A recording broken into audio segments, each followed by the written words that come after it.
Hello and welcome to Movie of the Year, the only podcast with the science and the screaming to determine the best movie for any given year. This season, we're doing 1997, fellas. I am your host, Greg, and with me, as always, sitting in the biggest, plushest, best-smelling, still not great-smelling, best-smelling chair is Ryan, the best friend. Greg, thank you so much. It has been a pleasure for these last 2 or 3 years to be your best friend. It goes back deep into the past, the mists.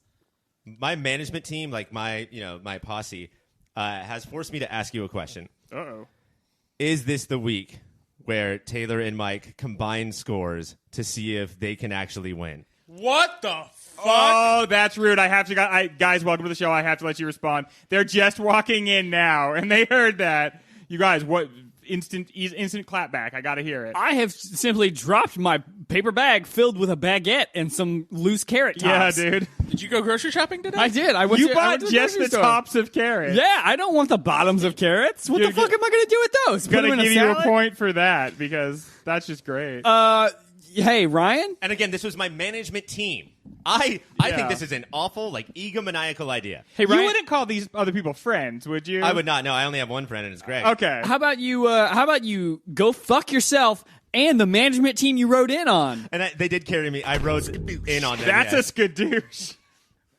That is an absolute skadoosh. It's not like you destroy so hard that this is like a boon to us. We're not going to feel good about this. If you always got 100 points and we got 10 each, maybe. I mean, it could happen this week. It's more likely that happens than one of you two win, just based on history, and this is what my management team is telling me. Because you think that you know more about Japanese cinema than I do?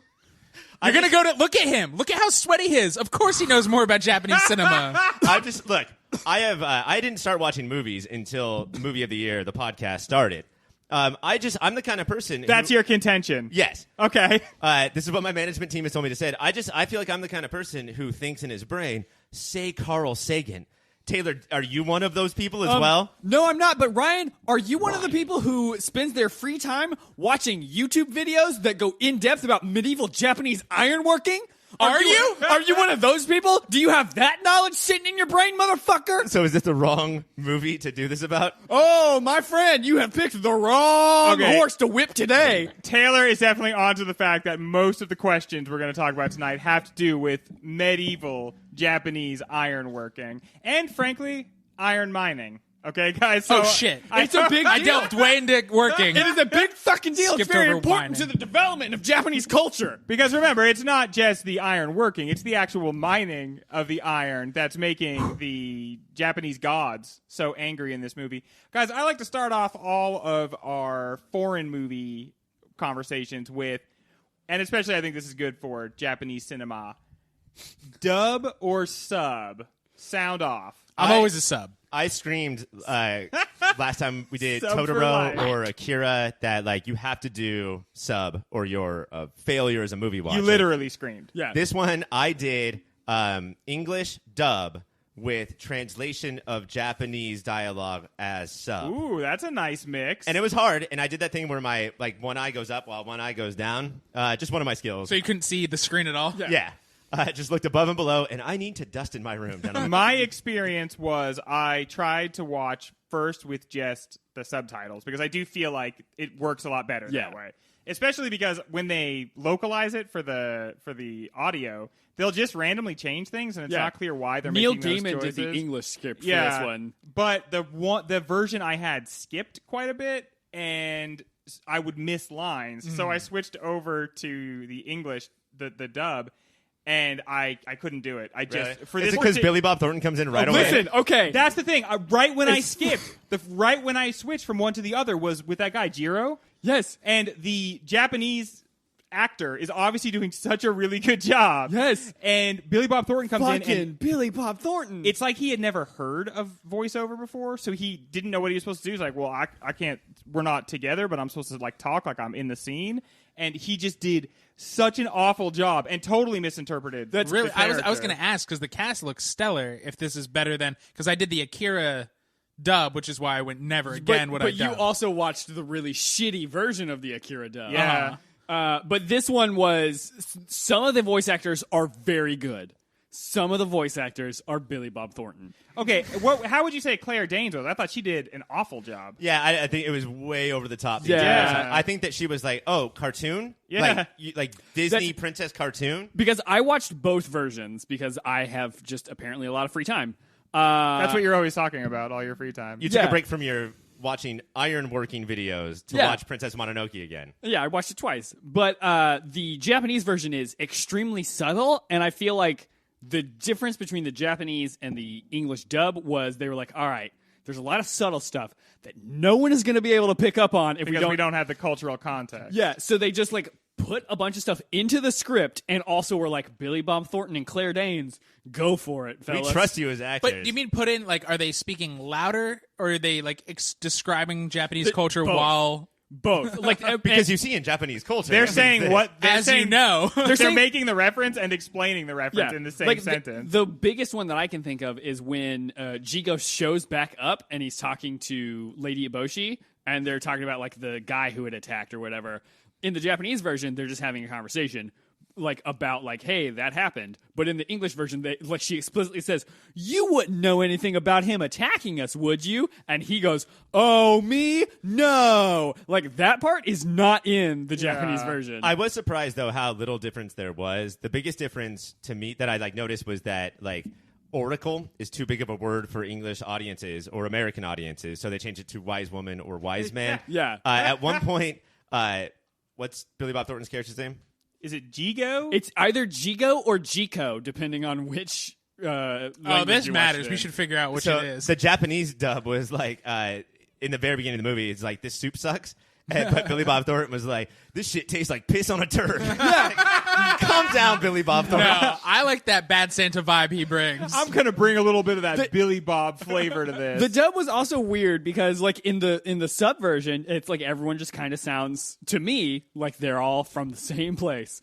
In the dub, it makes you think, okay, in this world, Minnie Driver, Jada Pinkett Smith, and Billy Bob Thornton are all from like a 5-mile radius of each other, and they all have the exact same accent. What I like about that is because we see like 3 different tribes fighting throughout this movie. So maybe the dub version is capturing that even more than the Japanese version. Also, Surely. especially we just had Chernobyl come out.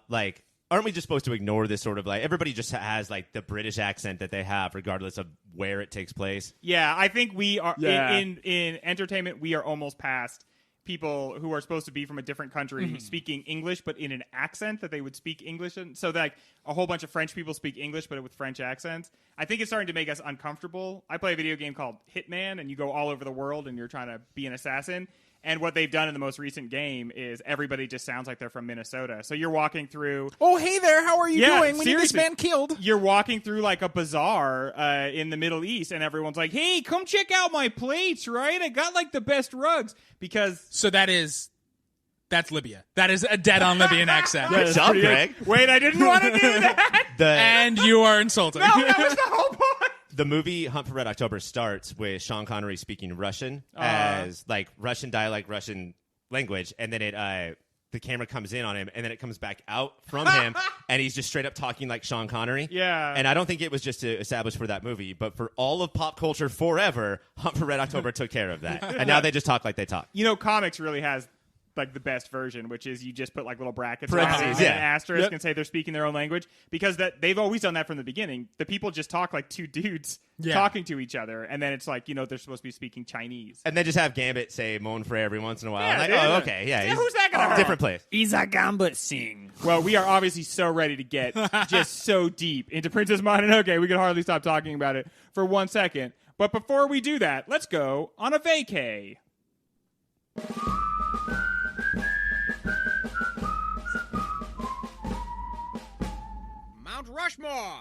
Mount Rushmore. What can I say about this place that I haven't said 100 times before? Mount Rushmore fell from the stars, and it landed with a splash in each of our hearts. And we all think of it as we go to bed at night and wonder, what configuration will we find it in tomorrow? Will we know the mountain? Will we know ourselves? So with that introduction, we are doing the 1997 scandals. Now, guys, I love hot scandals, all right? Try not to bring me kidnapped kids. Try not to bring me plane crashes. I Yeah. want those juicy scandals, okay? What about kidnapped kid who stole a plane? By the way, looking up for these scandals, 97 was bookended. Like, there were two huge scandals 5 days apart from, like, the beginning end and of the years. end. 97 It was burning the scandal at both ends. But it just, like, barely missed. It barely missed both John Bonet and the Clinton Lewinsky scandal breaking. We should do By, like, 5 days on each side. we should do those years then later. Yeah. And talk about fucking 97 maybe. Okay. Jesus Christ. John Benet Ramsey, perfect example of something that I don't consider Yep. a scandal. Because he stole that plane. Just a little girl getting murdered is not scandalous. That's not good. what that is. I want to see celebs with their pants down. No, that's not great. You know what? Nothing. Okay, cool. Let's Nothing. move on. Let's scrap it. I want cute videos of animals. That's what I want. All right, Ryan, try to meet that criteria for me. I can't believe how scandal-filled this year was, but I think that we have to start with We have to. Woody Allen marrying Soon Yi. Oh, That was this year? What is Yeah. more scandalous than that? Yeah. I Now guess that- what we'd learn about Woody Allen a few years later. Oh man, just how did this actually happen? This is the kind of stuff that when it happens, I'm like, okay, we do live in a simulation, right? Yeah, 'Cause, like, Otherwise, I mean, why would we just let that pass? he marries the adopted daughter of his ex-wife, or was it? I think that they were together when they adopted her, right? I think so. If Not I his remember. stepdaughter? Not his stepdaughter, no. No, not stepdaughter, but like a very young woman, and now there's like a mountain of. But it was almost like proof that he didn't molest her. Like, Is it? clearly I didn't molest her before she was 18 because I'm marrying her now. It's the perfect I wouldn't alibi. do it out in the open if I had done it in secret. And then I wouldn't make every movie I make be about that. But surely that happened, and we all, as a society, stopped watching his movies right then. We definitely did after Hannibal Buress went up there, and he was like, "Okay, guys, I got another one." You don't know for who you." I am yet. Hannibal Buress should just do that every year. He should just bring up that we all have accepted some scandal. His new You hour know, every year. Seinfeld dated a 17-year-old when he was 39, right? And we're all like, you know what? We did know that, but now that we hear you say it, Now that we can stream you talking about it. Does Bill Cosby know who Hannibal Buress is? I don't think Or is Bill he too, Cosby like- knows who Bill Cosby is yeah. anymore. No, Yeah. now he has like a death machine? death throw slot machine just like written on his prison cell wall. He's just carving Yeah, Hannibal dude. Buress into the bricks. He's gonna Cape Fear Hannibal Buress so hard. 88-year-old Bill Cosby strapped to the bottom of your car as you drive to the lake with your precious family. out. All right, Mike, we are burning through nap time. All right, so you want something fun, right? You want something light.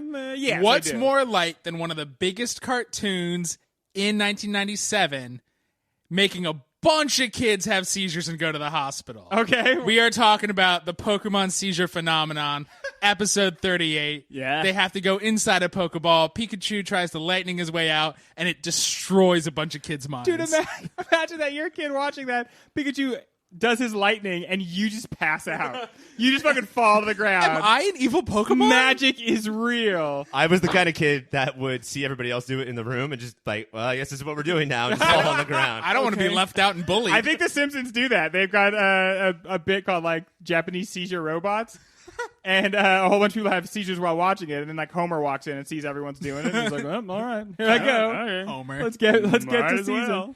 You know, it's well known that those bright flashing lights cause epilepsy. Maybe it wasn't as well known in Right. '97, but Incredibles 2 came out like last year, and they put in a scene that was like the same thing, just strobe lights. Don't do that. Well, it had a warning before the movie Yeah, started. So hey. at a certain point, you've never seen this movie, leave the theater. Yeah. But the warning was so stroby that it was Yeah, hard to see dude. what it It said. was like warning. If you don't know what we mean, we're going to give you a taste. If you just seized up a little bit, maybe you ought to head on out, Buckaroo. All right, Taylor. Yes. We have 2 up on that mountain already. I love me some Precious Scandals. 2 have just been put right up on that mountain. Well, I'm going to throw one in that is a big deal from someone who has done way worse things, but it's not going to be that thing. What? It's going to be when Mike Tyson bit Holyfield's ear. That happened in 97. It's not the worst thing that Mike Tyson has ever done. Oh, I thought you were saying you've done worse things than this. No. Mike Tyson is such a weird story because there has been no redemption for people who and rightly, I think, but who have like only been accused of things and never anything's been proven against them. Mike Tyson, he was found guilty of raping somebody. But is it because he served his jail. time that we're okay with it? I don't know. I think it's because it was so long ago, and because even though now rape is awful, it comes from a time. Oh, keep going. Well, culturally, Yes. we're finally like, you know what, guys, rape is a big deal. Obviously, when he did this in like '94 or whatever, it was not such a big deal. And then enough time passed, and people were like, I am of an age where I think until Greg brought it up on another episode of this show, I did not know that happened with Mike We Tyson. talk about it a lot. It's like Because Dr. we Dre should- beating up D Barnes. Like there's these things in people's past Yeah. that we're like, wait, what? yeah, where we just forgive them all the time until Hannibal Buress puts together. So it's a his show. fault that we're not mad at him. I also Really? wonder if Mike Tyson has an adorable voice. Like we know he can murder all of us, but he has an adorable voice where we're like, what a lovable lug. Yeah. Well, I'm putting it right up on that dang old mountain, and we are going to go to the Mount Rushmore speed round. Everybody's going to give me one and a little blurb, and then I will pick from one of those three to put upon my mountain. Ryan, you're up first. Okay, I think that a scandal that has been forgotten is just a couple of years after Hugh Grant's dalliance with a prostitute, Eddie Murphy, kicked it up a notch and found a transsexual prostitute and actually didn't do that much damage to him at all. Yeah. Less than Hugh Grant. But that is scandalous. I think it's because everybody watched all of his comedy specials, and then that happened. They went, yeah, we watched his specials. This is the kind of behavior we would assume of somebody who brought us Raw. No one who makes all those jokes about other people's sexuality and gender Isn't hyper focused on it. Yeah, I remember at the time it was like extra scandalous that the person that he was with was trans. Now he seems woke. Yeah, now like I couldn't imagine that being even an element of it. She was a sex worker, right? Yeah. Yeah. But again, another thing that I feel like, we've totally that's not part of his narrative. Yeah. Mike, Yes. what do you have as for the lightning round, Mount At a Rushmore? certain point, TMZ taught us that paparazzi are fucking monsters and dogs, and they should not be respected. But there was an era where we went, these are hard-hitting journalists, and we look up to them, even if they chase a celebrity to the point that their car goes off the rails and they die.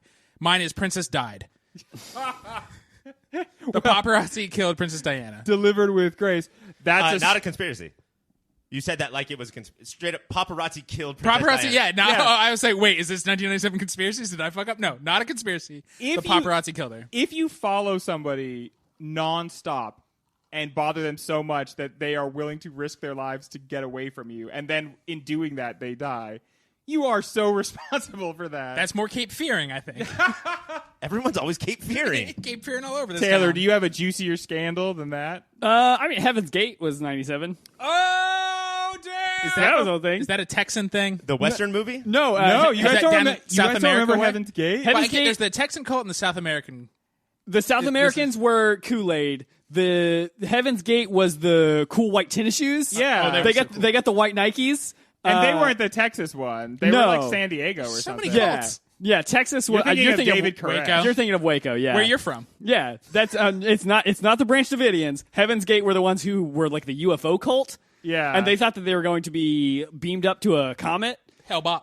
Yeah, Heaven's Gate was the cult that finally proved, even though it had been the case forever, that finally proved that, like, wait, who has the biggest, buggiest eyes? All right, you're the leader. Yeah. You're going to look the craziest in pictures. and also get those sweet ass kicks. Was it Igor from Young Frankenstein? It who was, the yeah. leader?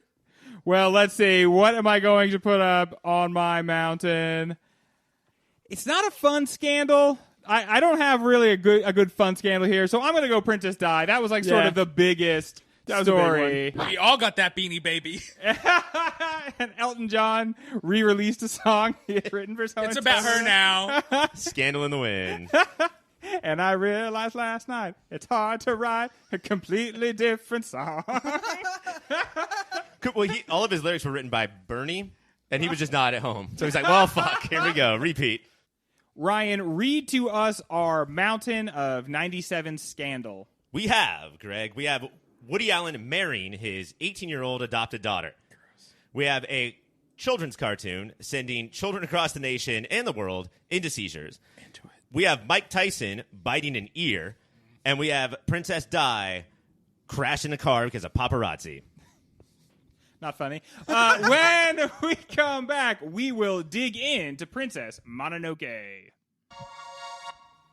Princess Mononoke, an historical and fantastical epic, was released in Japan to critical acclaim and commercial success, becoming the highest-grossing film in 1997 and holding Japan's box office record for another 5 years. The film follows Amishi Prince Ashitaka after a boar demon attacks his village and transfers its curse to him. Ashitaka must find the deer god for a possible cure, and along the way, he encounters warring human factions, lepers, invents new kinds of muskets, and San, a human girl who lives with the wolf god Moro.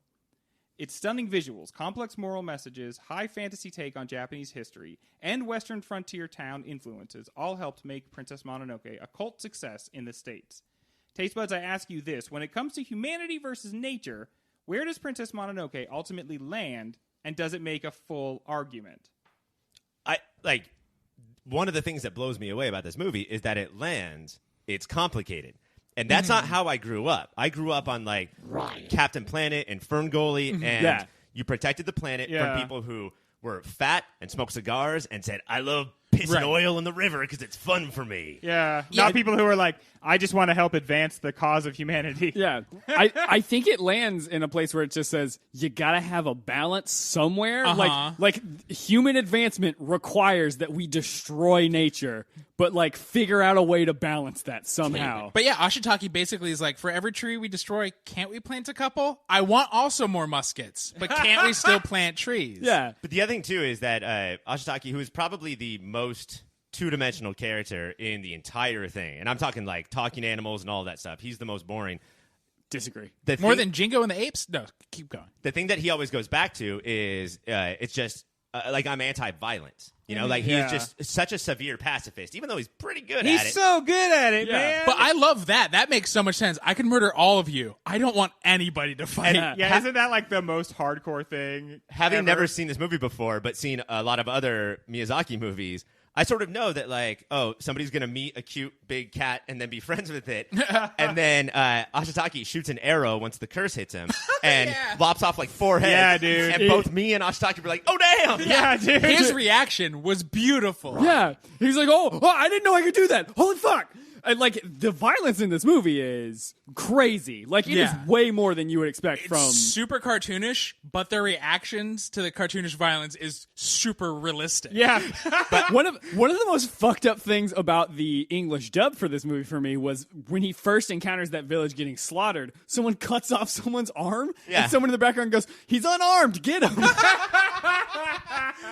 Good ad-lib, voice Moment actor. of the week. But basically, he seems like sort of the liberal in the rest of the movie where nobody is really taking a stand. Yeah. And he's walking around saying, I don't care what happens as long as we don't fight. Mm-hmm. And he's our stand-in that is no, it's actually complicated.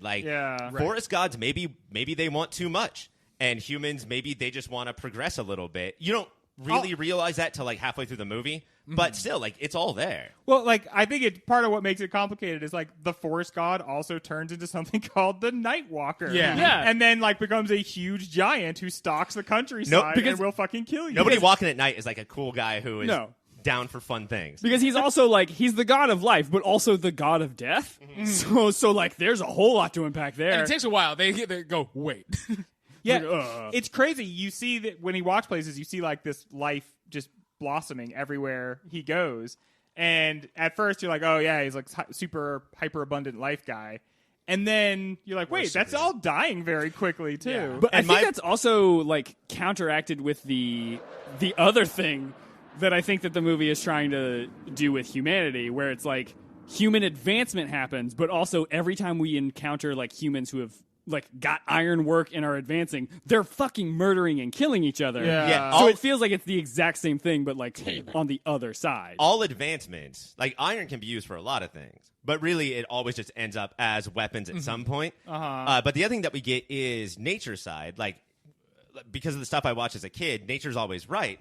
And it wasn't until the gorillas started talking where I was like, oh, damn. Because the gorillas come out, and like they're weird. Sometimes they look like actual gorillas. Sometimes they're like a little mystical. Yeah. But they're like, no, one person one time did one fucked up thing. We'll kill them forever. Right. It's We're like, gonna unlike nature. We're going to settle eat down. those folks. I think they exist because all of us know, even if not everybody's actions, we still flush the yellow. Like, not everybody's actions is super pro nature. So don't let it mellow? The gorillas exist to be like, no, nature can be too much as well. Like, there has to be a middle ground. But without it's the interesting because if it's gorillas, then that's the most human part of nature. Yeah. Right? Like, that's so. So they take it to extreme. Yeah. But so do the boars. The boars are fucking too hardcore. Yeah, dude, the boars are like, we're all gonna fucking die, and we don't give a shit. But if we could just bloody the nose of our enemies, that's all we want to do. I Those respect. boars are kind of kick ass. This Like is- they're horrifying, but kick ass. This is this is an epic movie, like in the most broadest sense. Like this is an Yeah, epic. for sure. And epics really do boil down to: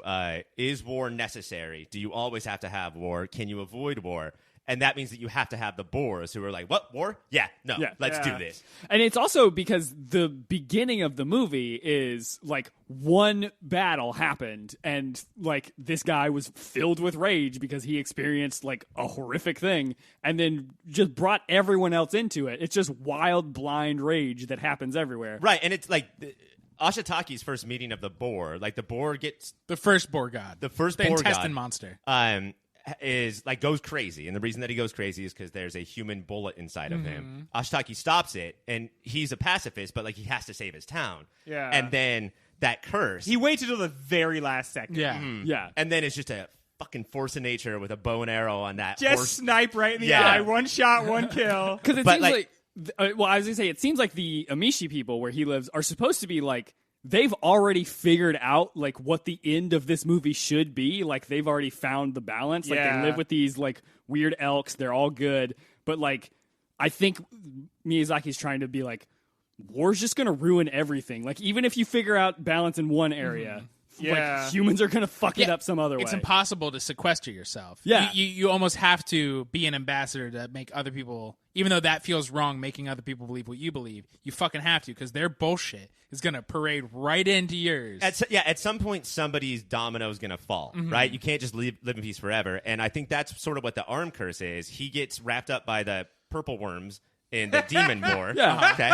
And it hurts his arm, and it's hurt forever, right? And Yeah, it's they're like, this is unto death. it's sort of PTSD in that, like, I can never recover from the fact that I have now officially been in war. Yeah. And also, the PTSD part of my body will always want to fight now. Like, I Yeah. can never block that part from my body. And it's fucking good at it. Oh, Yeah. so good. So Like, good at it. That's the best the best part of me at fighting is And- this angry right hand. Also, give him a little bit of the shinning, too.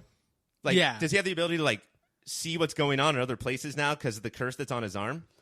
He'll Yeah, sometimes, I look th- over there. I felt like that was only a connection with San because he only does that whenever she is Yeah. like arriving or in danger. So I felt like that was like Buddy?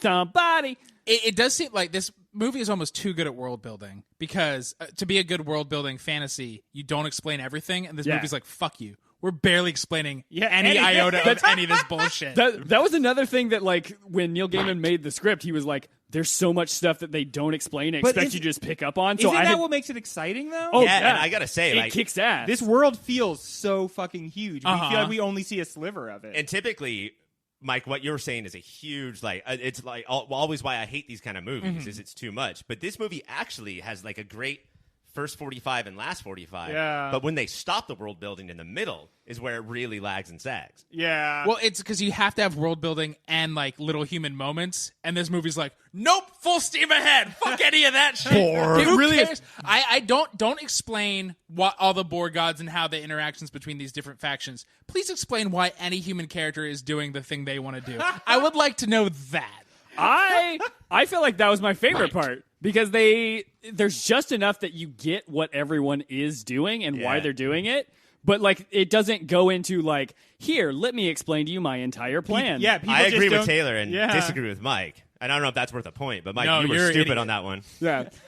Yeah. Like, I think that the people's interactions and like their like motivations are some of the most interesting. Like, Jigo is a fucking unhinged, like, Gollum. Yeah. But like, you get like at the end of it, you're like, okay, I actually do see exactly what this dude is doing. What is that dude? It sort of feels like he was added on. Like, oh, wait, we got Billy Bob Thornton. Let's add another character in here. But after watching the whole thing, he is sort of a microcosm of how all the people work. You can tell right away that this guy is a sleazebag. Yeah. But he does seem nice and helpful, and then becomes more complicated, and then proves that he is, definitely has an evil streak. And that's the case with everyone. I think he is, like, the symbol of, like, the people who are, like, the politicians of, like, modern Japan who are like, we're going to move ahead. We're just going to do whatever gets me further ahead. He looks just like the politician from Akira. Yeah. I couldn't stop thinking about Akira this whole movie. It's got it's got the tentacles. It's got the crazy arm. Oh, once his arm started twitching, I was Yeah. like, oh, here Is we this go is again. this just part of Japanese culture? It is. It Crazy obviously, right arms? Yeah, it's obviously like that's part of their, That has like, to be a metaphor myth. that they are used to. Oh yeah, for sure. Something in the myth or in the kabuki theater. So much of modern Japanese like film and TV has these tropes inherited from like very old forms of theater, and we don't get them. But I think this arm thing is either that or their mythology. And as far as Jigo goes, like if I was watching a lesser movie, I would say, oh, this like dabbled in 3-dimensional character that just ended up in 2-dimensional. But how it actually ended, it seemed like this is just a guy, like a lot of guys in politics, like, I don't have time to explain to everyone what I'm doing, so I'm just going to do the thing that seems awful because I think it will end up better. Well, he straight up says at a certain point something like, "The thirst to possess heaven and earth is what makes us human." And I'm like, don't have that be the last line that guy says. I would don't say it around a god. I would like to know what that means, and I guess you could look at everybody's motivations. It's a little in there. But for him, it does seem like he's just like this agent of chaos who's like, I want to kill everything. Why? I'm human, baby. Well, because he has that like USA. he has that like letter that he's like, this is my power. This is like from the emperor. And then Lady Eboshi takes that and shows it to other people like, this is from the emperor. And they're like, who the fuck is that? Who the fuck is that? That's this so isn't far away. This is a pre-unified Japan. Yeah. This is still like, he's the Southern Court emperor. And they're like, So fuck him. we're up in the Northern Court, baby. We're shoguns only. I have one real quick question about Jigo. Is he just so good at those shoes, or do the shoes give him his awesome running and jumping power? Oh, they're +3 to Dex for sure. Yeah. He's wearing sandals with like 4 inches beneath it. I think that's to walk through mud. And because he's so tiny. And because he's a teeny But tiny he little does man. have superpowers. Like he can run, he can jump. Yeah, that's why. Yeah. That's part of my "what's up with him" question is because I wonder if he's like supposed to be understood to be like a demigod, or he like seems to be a supernatural influence. He just always randomly pops up. He never says that he is, Right. and he talks about being human. He's the Matthew McConaughey of Contact. He just kind of pops out. I wanted to look up if that was like, if there's like a historical like Japanese like culture of monks that like have that as a thing. Like, is that a thing that if I had grown up in Japanese culture, would I know what those shoes for are? For sure. Because it Just seems fashion, like, baby. Because it seems like that is a thing that they don't address and is weird enough that I feel like if it was a thing that they made up, they would have talked about it. yeah, He's interesting. Like he's cynical, but practically so, and he's grotesque. Like he's got big red bumps everywhere. Well, and that's visually he's interesting, but even though when we meet him, he's very helpful to our main character, but because of how he looks, I went, this guy's evil, and then I was right, and that's kind of bummed. he looks like fucking Wario, dude. Yeah. This He is is a Japanese Wario-looking motherfucker. And I do think Billy Bob Thornton gives away a little bit of the performance. Right. Yeah. When he's like, he makes him much more.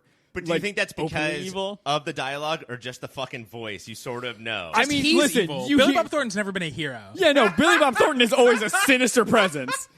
Billy Bob Thornton is a terrifying man. He like the instant you know that when he and Angelina had the blood vials, that was Billy Bob's idea. You better wear this, or my blood curse will be upon thy family. All right, Billy, Bob.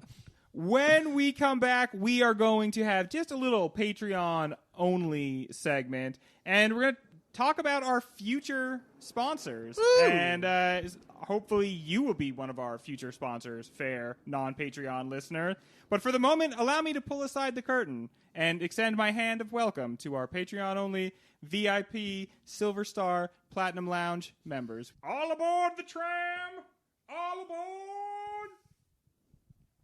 I hope they pick a different song this time. Son of a bitch. You want a Skrillex remix? I like this song. I do too. I think it sounds good. I grow fat on this song. I go great. Do you wish with it- it's important? Do you wish instead it was, look at this photograph? A picture that we Always. all get to think about, or a song we all get to think about again? What if Nickelback didn't let us use that song, though? Yeah, they were like, It'd be "No." embarrassing. The best use of that Nickelback song ever, though, is just, look at this graph. And then it's him holding a graph. Doesn't even matter what the graph is. No. It's just a straight up graph. Look at this graph. It does turn out, though, that the graph that I saw, like on the Vine where I saw this, was a graph of Nickelback sales over the years. Mine was just a skin graft. It was gross. Oh, wait, hang on, guys. We're pulling to the station. I'm going to unbuckle early. Don't. Welcome to the Pop Filter Hall of Fame. And we have arrived here at the Pop Filter Hall of Fame, these hallowed halls, Kaloo-Kalay, who will get into today. We have each come with a representative. We thought of this person on our own at home for homework, and then we came into the show, and we were like, I've thought of one, and here's who it's going to be. We're each going to nominate one person, and then, as we always do, they're going to fight in a vicious Battle Royale. 4-person bracket. We were about to, finish this episode without doing a bracket. Yeah. What would that have The been like? point? That would have been so terrible. So let us each propose someone that should go into the Pop Filter Hall of Fame and fill out this first round of 4. Ryan, why don't you go first, because you're my best friend. Oh, I'm going to go first, Greg, and I thank you for giving that to me. And get her done. I want to bring up somebody who, I'm not sure if we've ever experienced in pop culture. I don't know if we've seen them on TV. I don't know if we've ever read about them. But So somebody we've never heard of before, potentially. I can't imagine a week of conversation going by without one of the 4 of us bringing up this person. He's a superhero. We have Batman and Spider-Man already in. Yeah. So precedent. Thank you. And this is someone who, we just can't get enough of. It's his name. It's his power. It's Matter Eater Lad. And I think Matter Eater Lad should be in our personal 4-way Hall of Fame. Somebody that we talk about all the time. All of the time. Does anybody have any idea what he even looks like? Yeah, he looks like a fucking Taylor if he went to the gym a few times a week. How dare you? Taylor does go to the gym a few times a week. Taylor if he had a better metabolism. I gave you a point. I gave you a point, buddy. Taylor goes to Jim's, a potato bar. Just chugs down a potato. Oh, the Hall of Fame crowd here They turning love potatoes. turning on Mike. Awful. He looks like a Saturn lad dorkier.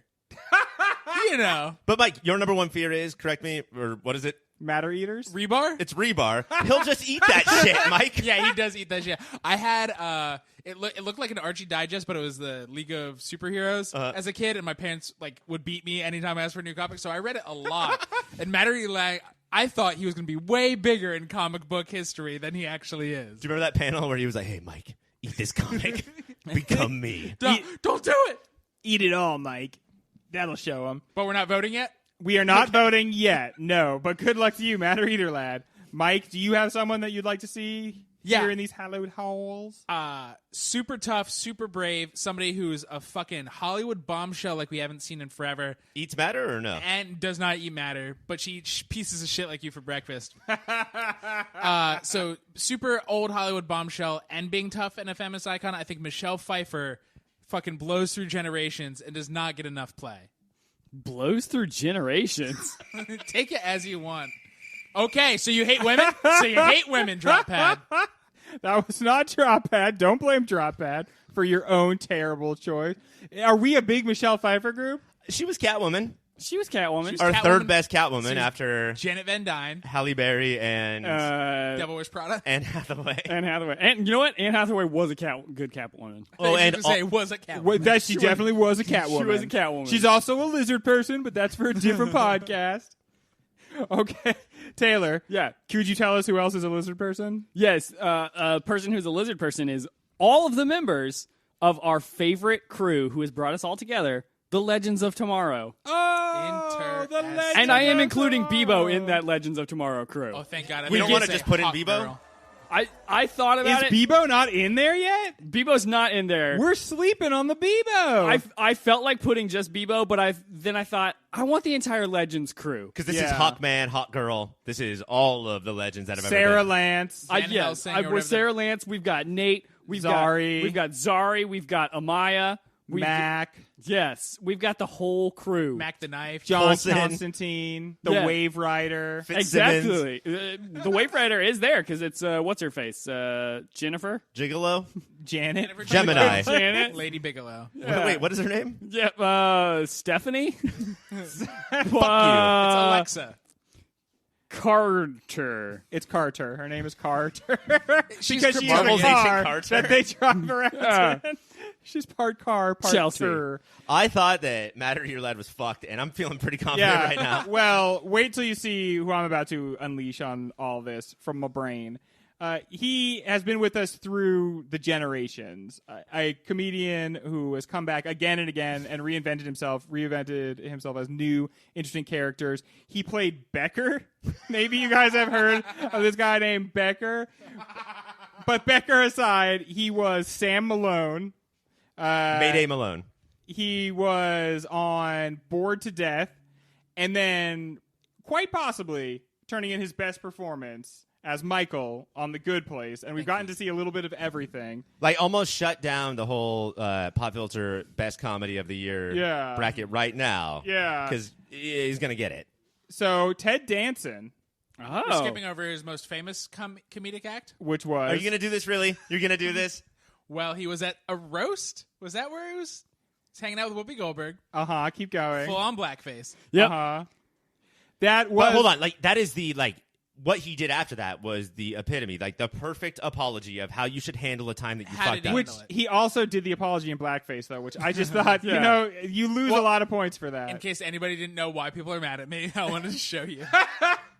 What is the stand, or like what's the apology he did that made such a big impression? It was just immediately like, I fucked up so bad. Yeah. There's no like, well, a couple of excuses are here, or I think that comedy like is sort of like pushing boundaries. pushing the boundaries, man. It was just taking a knee and saying, I fucked up. Taking That's- a knee. That's why I brought it up. We all will fuck up. We are white dudes in this room. We're all going to fuck up. Not wearing blackface, by the way. But none of us are this week. That's because we kicked Justin off our podcast. Get back to Canada, you racist fuck. It's more important to fuck up and apologize than to never fuck up at all. That's my mantra. But also, side note though, don't do blackface. Like, don't do it. Sometimes you accidentally put something in the microwave that you're not supposed to. Sometimes you drive a little fast on the freeway. We all fuck up, sure. But like, don't do blackface. Don't do man. blackface. You got to be better than that. Well, let's have these people fight it out. Ted Danson showed up, not in blackface. Thank goodness. What's the seating look like, Ryan? Our first battle is Matter Eater Lad versus Michelle Pfeiffer. Oh, wow. This could go either way. Now, this is not a physical fight that they're actually doing, right? Right. They're just actually going Right. to... Because Both Matter Eater eating- Lad would it's, win. It's a fooding contest. And he eats Michelle Pfeiffer. Well, I am going to absent myself from voting, everybody, because I am a hero. So I leave it to you. Who do you think should move on, But Ryan? what would you vote for? Probably, I would vote that everybody just has a good time. What a hero. You know? What a brave stance. Yeah, I'm a brave guy. I'm going to jump out. Matter Eater Lad. It's Matter Eater Lad. All the way. Yeah. Why? Explain yourselves. Because he's way more important to me than Michelle Pfeiffer. No, I would not be who I am. I saw Grease 2 at a very young age, and then Batman Returns. Oh, buddy. And then Dangerous Grease Minds. 2. Grease 2. All she wants is a this cool rider. Buddy, this is you defending Michelle Pfeiffer Yeah. right now. Yeah. And you're going to bring up Grease, Grease 2? 2? And That's she's so- a shining light in a dog shit movie. That, That is her You know version what? of Ted Danson's blackface. you're getting... Jesus Christ. Well, congratulations to Battle Leader and blah. Moving on. Congratulations to blah, blah, blah, blah, blah. Michelle Pfeiffer just barely losing there. Who's our next matchup, Ryan? Your next matchup is The Legends of Tomorrow versus Ted Danson. The Legends of Tomorrow, to my knowledge, have never done blackface. But they all did Bebo face, which is not as bad. And I'm going to be the first to say that is not as bad. I will, Cheers is so important to me. Curb Yeah. is so important to me. The Good Place is the best show on TV. I love The Legends. If it was Bebo, it'd be hard for me, but it's Ted Danson. Yeah, it's not even just. Also love the Legends. But it's that You love Malaysians? I love Malaysians. I love League of Legends. But Ted, the That Sam sounds Diane. so aggressive for some reason. If someone just said that to you, they'd be like, please don't talk to me anymore. Or please don't say butt, because there's a butt coming. Uncle Rick's at it again this Thanksgiving. Ted Danson helped bring something that would influence every sitcom post Cheers, which is the Sam and Dianeism.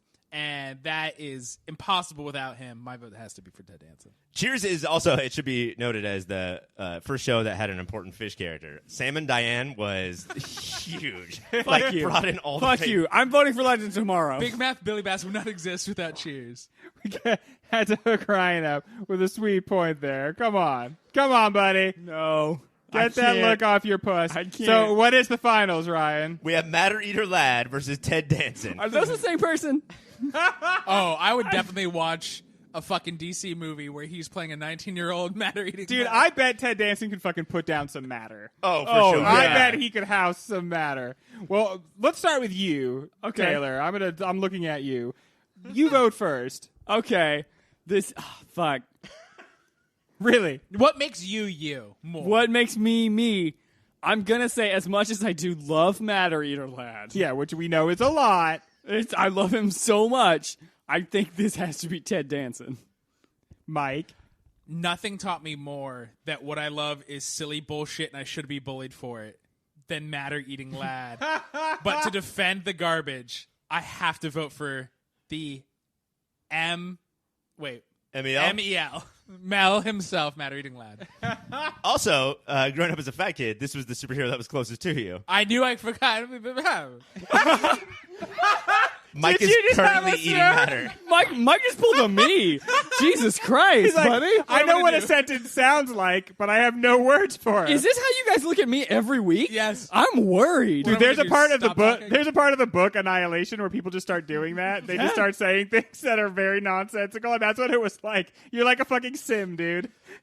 Did you guys see the video that came out this week at the time of recording of the preacher going through tongues Yes! while checking Yes! his phone? Yes. Because we should point out that Mike was on his phone the whole time that was happening. You're supposed to be having like the most profound spiritual connection, but also you gotta see if those texts are coming through. Greg, candy's not going to crush itself. That's true. That's very true. For a second, I'm not sure. I wasn't sure why you were saying that. You know- and then I was like, "That's a game people play on their phone." In a very dense, like, cosmic area, candy could crush itself. Whoa. Think about my vote's for Taylor. All right. Taylor gets a point. When we come back, Wait, I got to vote. We don't have a winner. Yeah, it's currently tied, buddy. okay.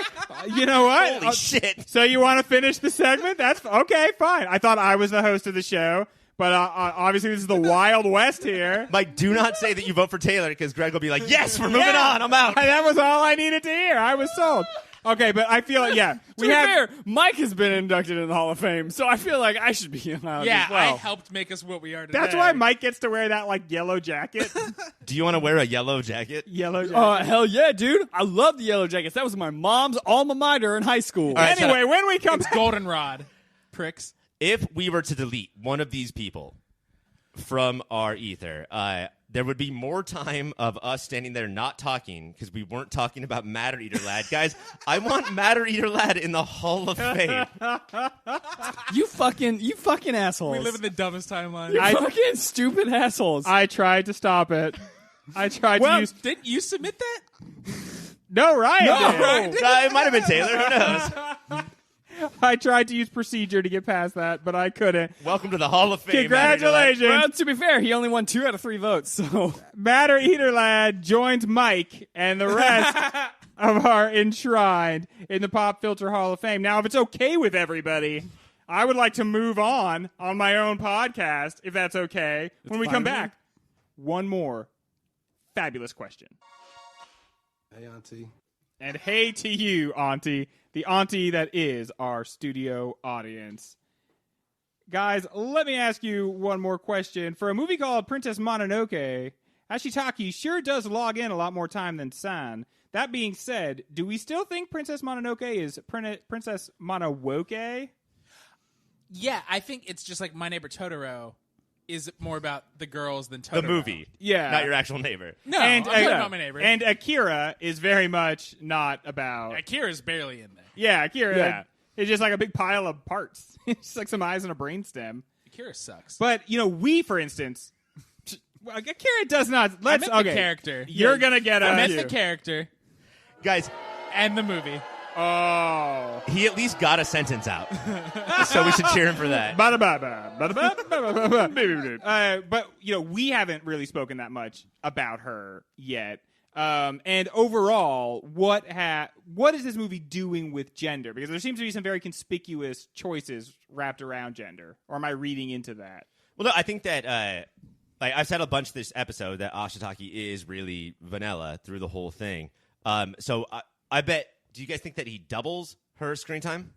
Probably. Yeah, for sure. He's easily. certainly the protagonist of the movie. But, way more compelling of she is way more compelling of a character, and it's all his reactions in watching her, which are basically us. Like, he is us in the movie. He doesn't, at a certain point you realize that he doesn't need to arc, and we are just waiting for San to come back. Yeah. And San does arc.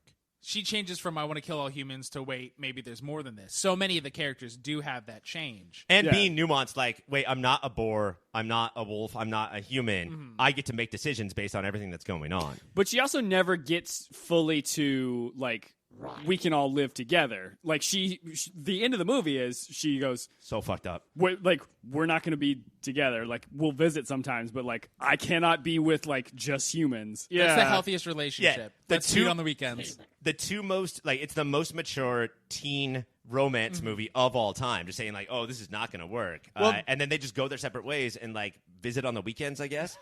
They're such badasses that I think they're both willing to do that. And they both care about honor and duty so much.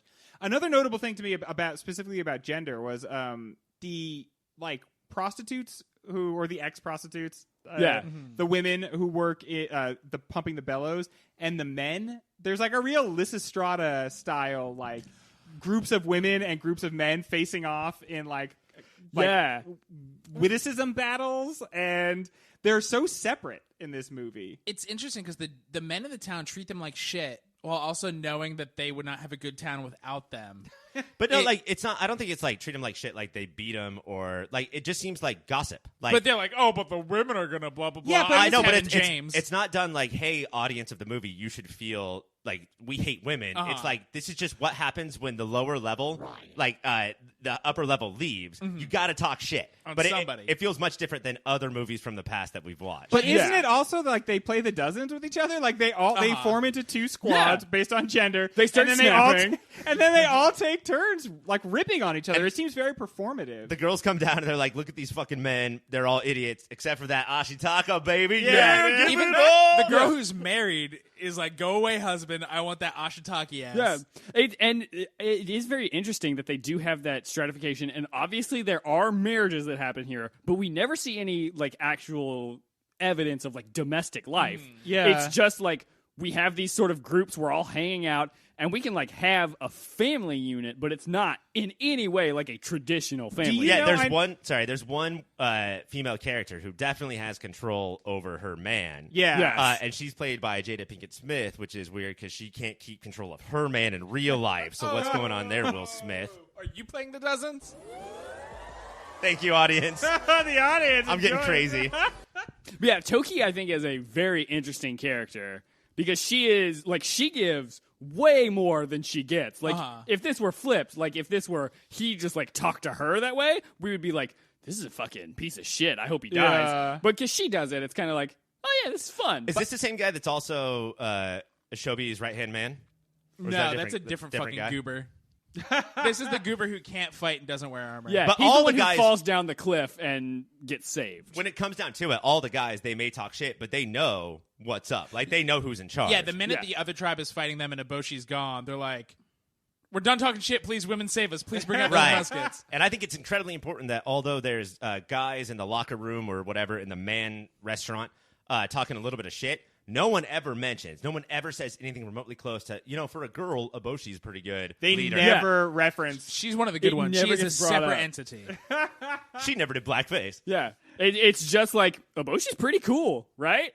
they never bring up that in 1300s Japan, she is a woman who is basically mayor of this highly influential rich town. Leader, period. Not Yeah. female leader, not good Yeah. for a girl, but this is our leader. Yeah, she's just running shit, and no one brings it up. everyone's just like, yeah, this is what's going on. And Moro, is that the wolf god's name? Yes. She's one of the most powerful gods other than the deer god, and nobody talks about gender there. She's just like, I could eat all of you right now. Well, that is a very specifically interesting thing because, like in the Japanese version, she's voiced by a male actor. Really? Because wolves have male voices. Yeah, it's like the Shinto religion or whatever. Wolves are always male, even if they're female, and like foxes are always female, even if they're male or whatever. So like, But she's still called mom, and yes, like the She's got this very deep, gravelly voice. The script is still she is the mother and she is a woman, but is voiced by a male Japanese actor. Keith David sounding motherfucker. Yeah.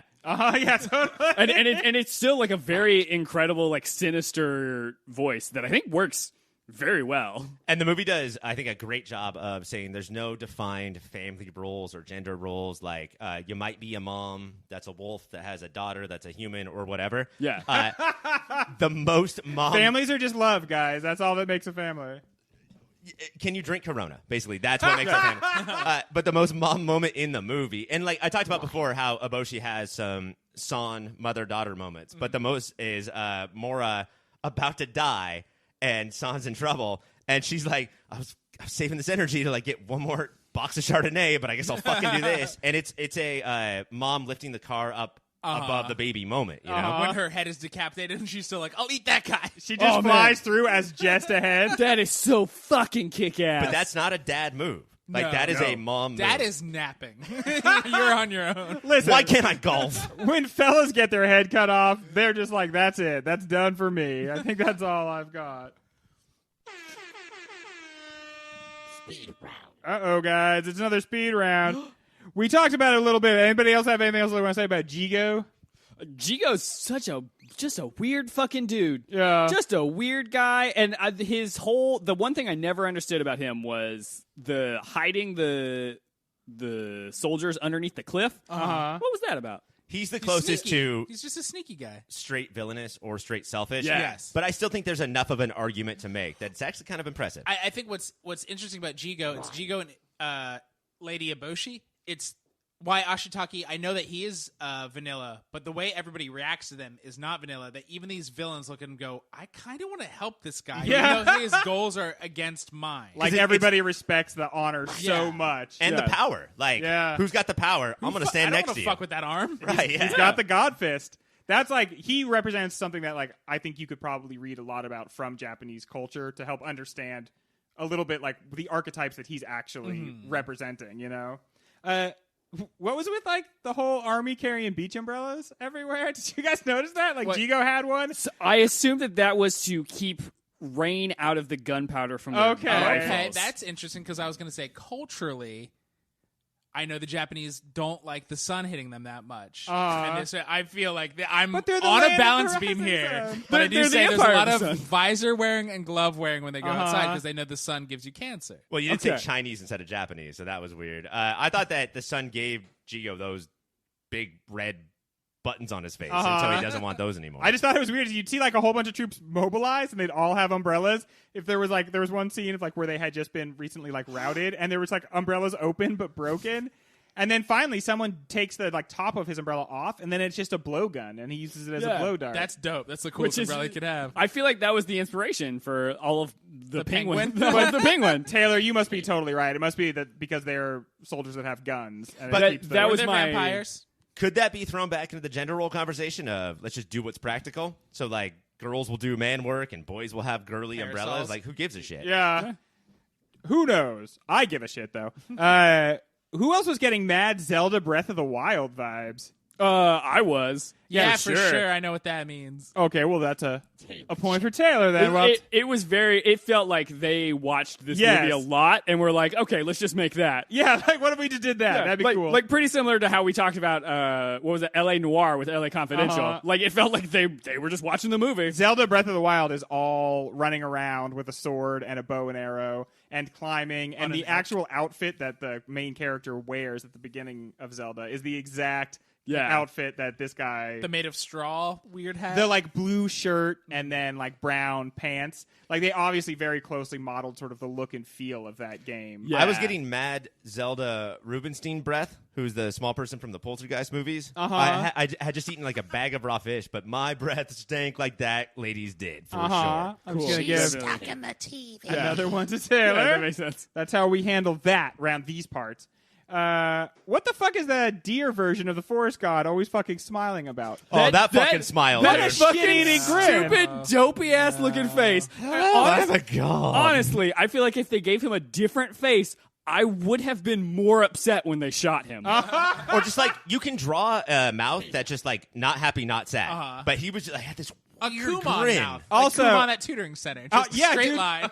What? Kumon Tutoring Center. Why do you have a picture of some kid who looks so miserable? They know what's up. Nobody's happy about No one being wants to go tutored. to tutoring. Okay, there's a part where the deer god goes to drink some water, and it so clearly illustrates why his face is so stupid. A human face is so bad at drinking water versus like what would normally be the beak of a deer. I dribble all the time on my because a human face is stupid. As of this recording, we just finished Preacher. And this god is a humperdew. Like, his face is a humperdew. I think that's one of the points of the movie is that these gods don't have our best interests at Right. heart, and some of them aren't fully aware of us. Right. Like, you look at that deer god, he doesn't totally understand people, so he just Right. gives them this awkward grin. And Not then That's what you want to Not see. just How's it going? I think Jingo is the two gods are fighting or whatever. The second boar god and the wolf god. And Jingo's like, they wanted life, and he gave them death. Yeah. Because it doesn't give a shit. It's just Yeah. doing what it's To on be its honest, agenda though, to do. it's not clear that it even decides.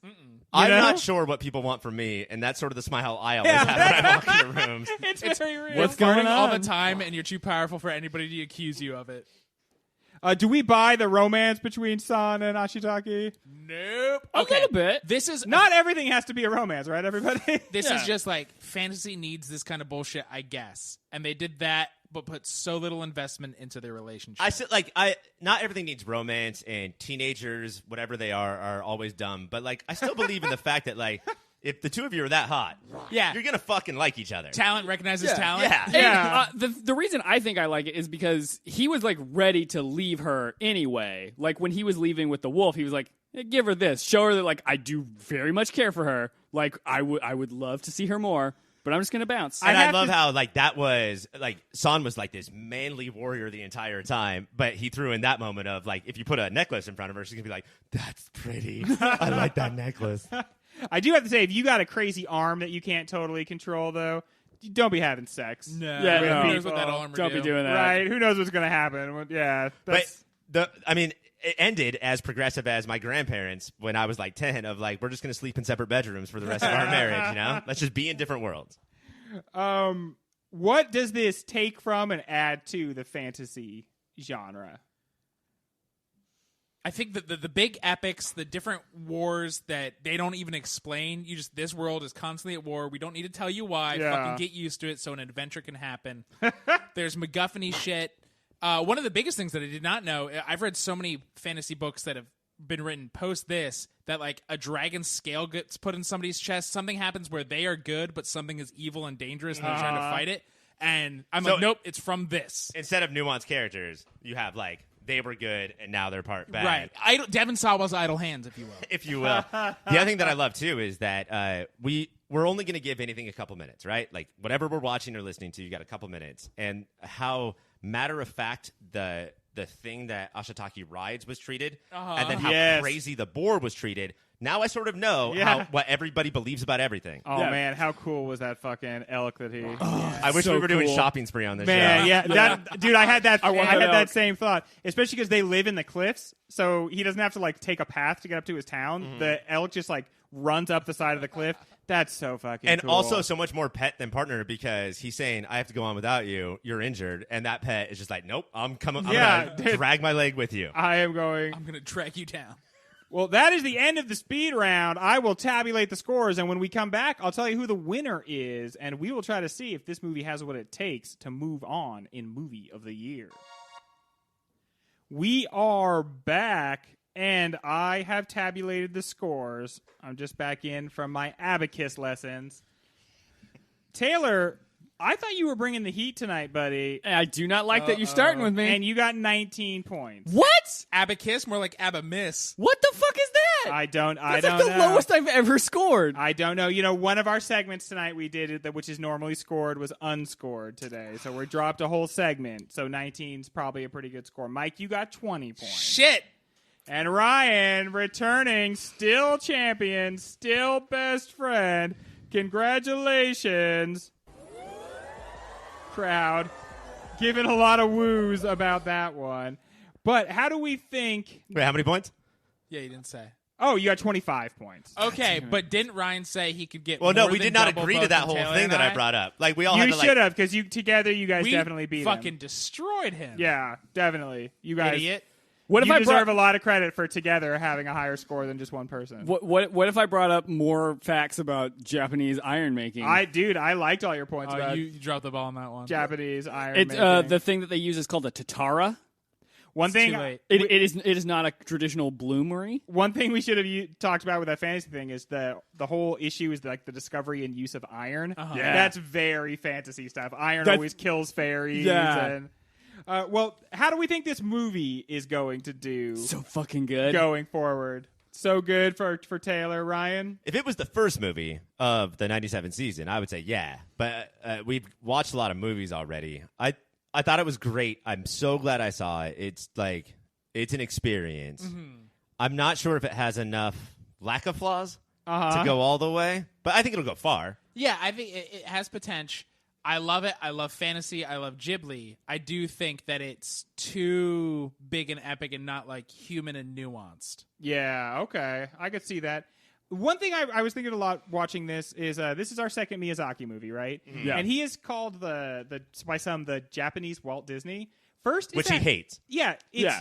First, is it accurate? And second, is he better than Walt Oh, Disney? for so sure. much better. Yeah, like is that okay? So is that like an acceptable thing to say? Yeah. But you're saying, Yeah. is he better than the man, not the company, right? Well, Because the companies produce stuff that is as good or better than Ghibli. But like what Walt Disney did for animation, or like his animated movies as opposed to Ghibli or Miyazaki, yeah, like he's got a better way of, I don't know, 3-dimensional characters and actually showing how girls are, not how Yeah. he wants girls to be. sleeping and beautiful.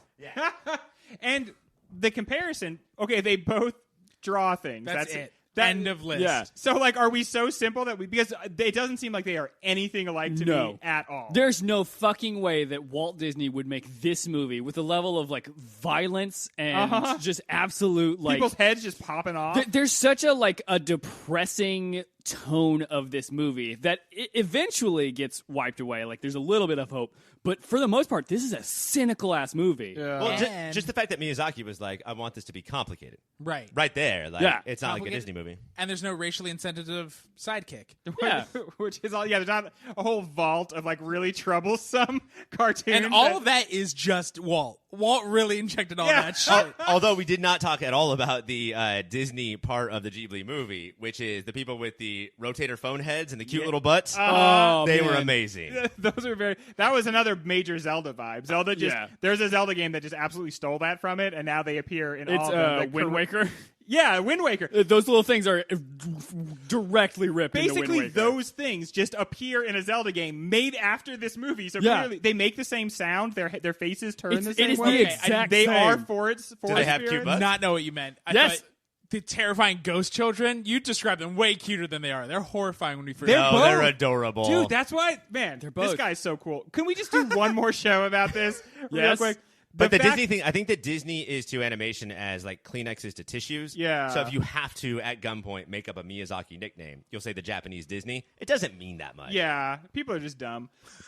Well, Ryan, I think that I'm going to turn the studio over to you now because you're the winner, and so I like to sort of do Ryan's corner, let you just do whatever you want. I appreciate that. So I will, of course, guys. Will you come with me? We're all going to go back to the green room. And the worst part, of course, Fine. Greg, is that you have to leave. Yeah, dude. I That's, wanted to hang out for a little I bit. know. Well, here I head out. Oh, God. Okay, so I'm here. I got a couple of responsibilities. Let's do some commercials. I'm going to invite some guests from the green room to do this.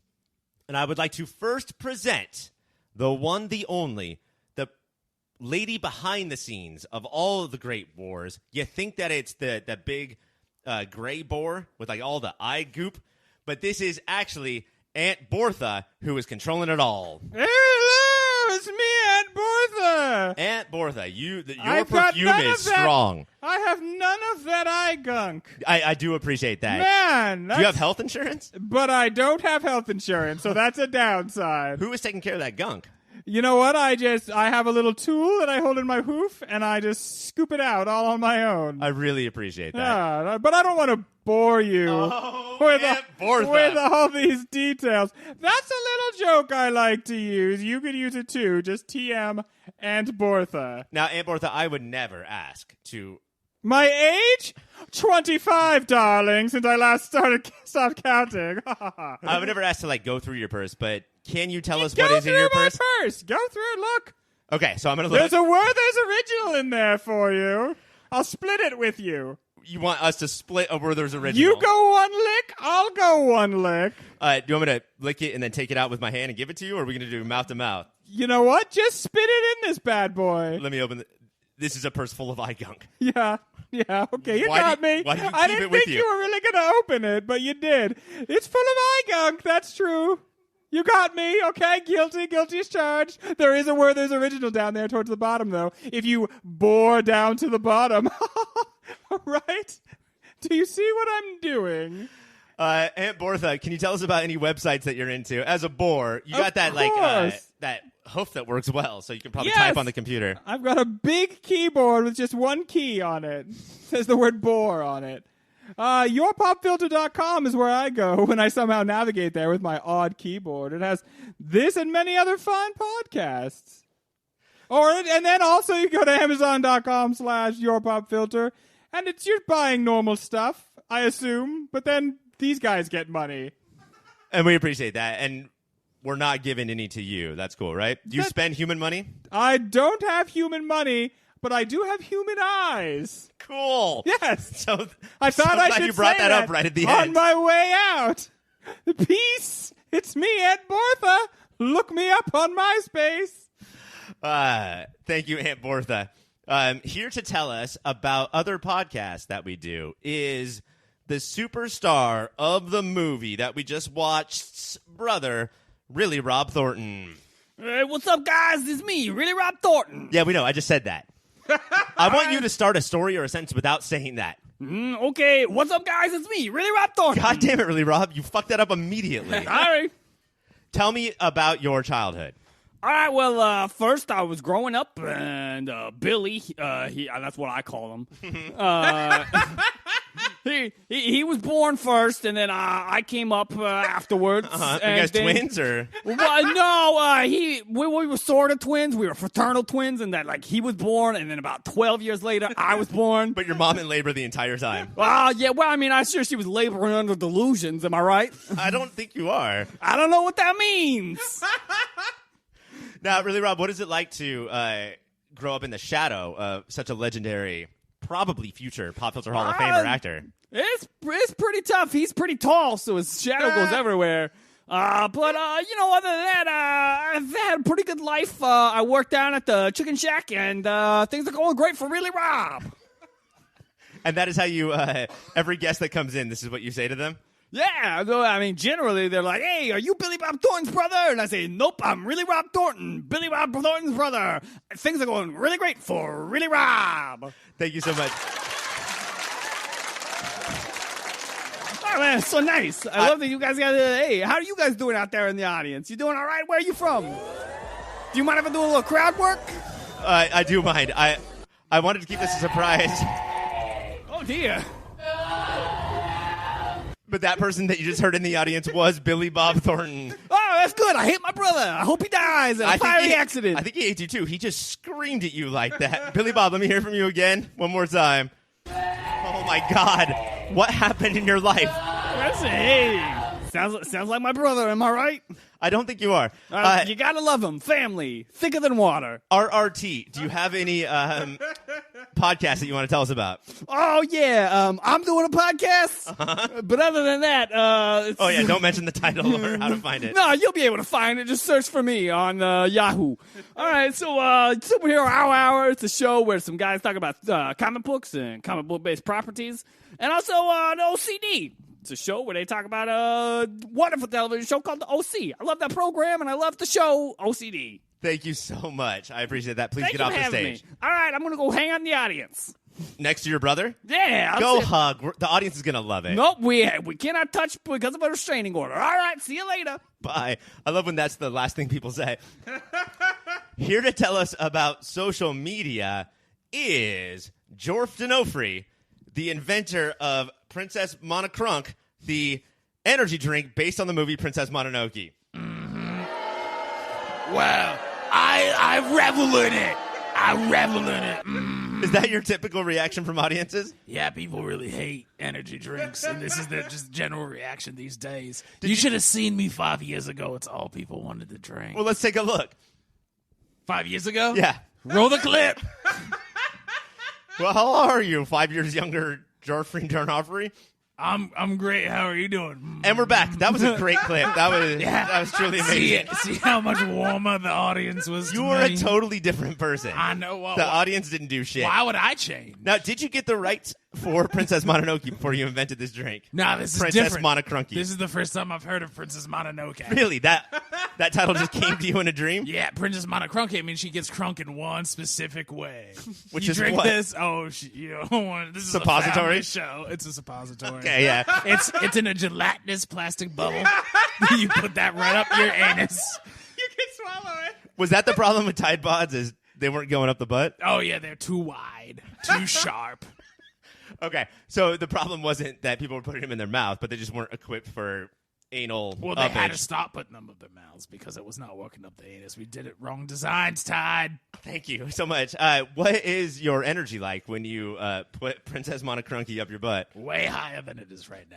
This is me, low energy. Look, you got to take a day off. You got to take a day off once a week. What's the best time to pop one? I'd say Friday, 5 p.m. It's Friday, 5 p.m. sometime. Somewhere in the world, it's Friday, 5 p.m. Argue. I cannot argue. Jorf D'Onofrio, can you tell us about social media? Yeah, I mean, it's what the kids like. They're ticking, they're talking, they don't stop a rocking. They're probably all drinking. I'm starting to understand why the audience booed Princess immediately. Monochromacome. You ever hear that album? Do we have a Twitter or Instagram that you would like to tell the world about? Probably. Look us up at Princess Mononoke. Oh my god. At your pop filter. At your pop filter on Twitter and Instagram. Please get off my stage and put out your 7 cigars. You Don't need to smoke that many. And here, finally, to tell us about all the ways to contact us is 3 of the gorillas from Princess Mononoke. Hello. Me. Just sad to be here. We're the Williker brothers. Okay, Gorilla Williker. Gorilla. Meet Paul. Gorilla Paul. Dave. And Dave. All right. So, Gorilla, what's up with your mom naming you that? I was the first. So she just went with Gorilla. Mom was not inventive. Paul and Dave, do you like your names, or do you wish you were named Gorilla? Fine. Sometimes at night. You know how the oldest children is the smartest children? And smoke 7 cigars? Yes, I understand that. But I'm not from the South. Right. We hear from Jungle. So, guys, I got to ask. I'm a human. Yes. Do you want to kill me? I would like to kill and eat Kill human. human. Kill and eat humans. Absorb flesh. Do you guys want to do it after this advertisement, or Yes, do we we'll have to do wait. it right now? We can wait. Oh, wait. We will wait. The apes will always wait. What is your go-to human-killing weapon? Diamonds. It's different for each. Okay, so we heard diamond, stones, and heads. I said stone. I said hands. Hands, okay. Hand's good for killing humans. Hand- Stone. Hands kill him. Stone better. So, Diamond. I prefer- Needless. Diamonds are affectation. Gorilla's best friend. Agree to disagree. Perhaps blood diamond. So, Gorilla, Jimon Hansu. after you were born, did your Very mom just good drink Wait, diamond, so much? stones. This is Congo. I made life hard for her. I feel like they watched one movie ever, Congo, and based their entire life around it. That is what we want. Congo best movie. Congo. What other very good movie movie. starred gorilla? Congo best movie. Peter and Dave, what's the second best movie? Dunstan check in, not gorilla. Pretty close to gorilla. That's a porn movie. The Dustin checks in and out and in and out. It's yours what you were thinking of.